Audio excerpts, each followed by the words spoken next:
Untuk membiayai pendidikannya, seorang anak miskin menjual barang dari pintu ke pintu.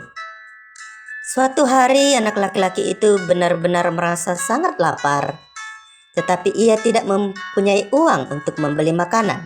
Dia memutuskan untuk meminta sesuatu kepada rumah yang akan didatanginya berikutnya.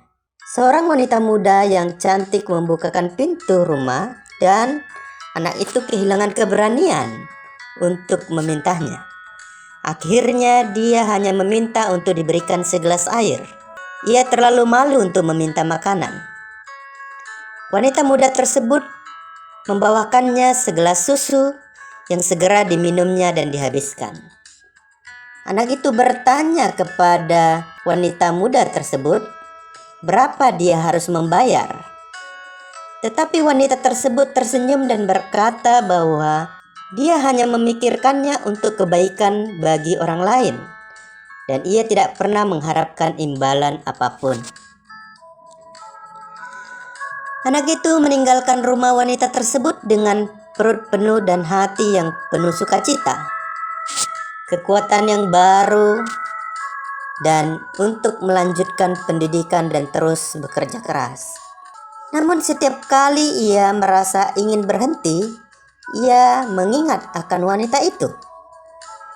Seseorang yang telah meyakinkannya dan memberikan dia keyakinan baru untuk tabah dalam menghidupi kehidupan ini. Bertahun-tahun telah berlalu. Di sebuah kota yang besar, seorang ahli kemudian yang sangat terkenal, yaitu Dr. Kelly, yang dipanggil untuk mengetahui penyakit seorang wanita parubaya yang menderita penyakit langka. Ketika wanita tersebut mengatakan kepadanya sebuah kota di mana dia tinggal, Dr. Kelly merasa memorinya samar-samar muncul dan pikirannya kemudian teringat. Secara tiba-tiba dokter itu tersadar dia adalah wanita yang telah memberikan segelas susu bertahun-tahun yang lalu. Kemudian dokter melanjutkan konsultasinya dan menyediakan wanita itu perawatan yang terbaik dan memastikan dia mendapatkan perhatian khusus. Ia bahkan memanfaatkan kemampuannya sebagai seorang dokter untuk kesembuhan wanita itu. Setelah lama dirawat di rumah sakit dengan berbagai perawatan, wanita itu akhirnya siap untuk pulang ke rumah.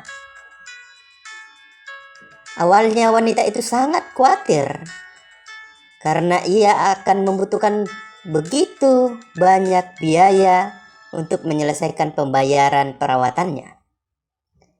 Penyakit serius yang dideritanya dan waktu yang cukup lama dia tinggal di rumah sakit benar-benar membuatnya sangat khawatir.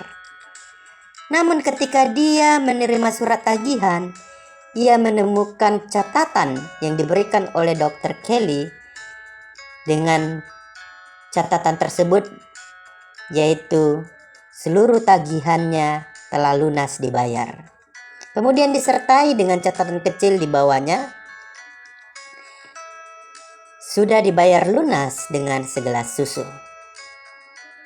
Saudara, apakah yang dapat kita simpulkan dari cerita ini? Silakan disampaikan di kolom komentar. Sekian dan terima kasih.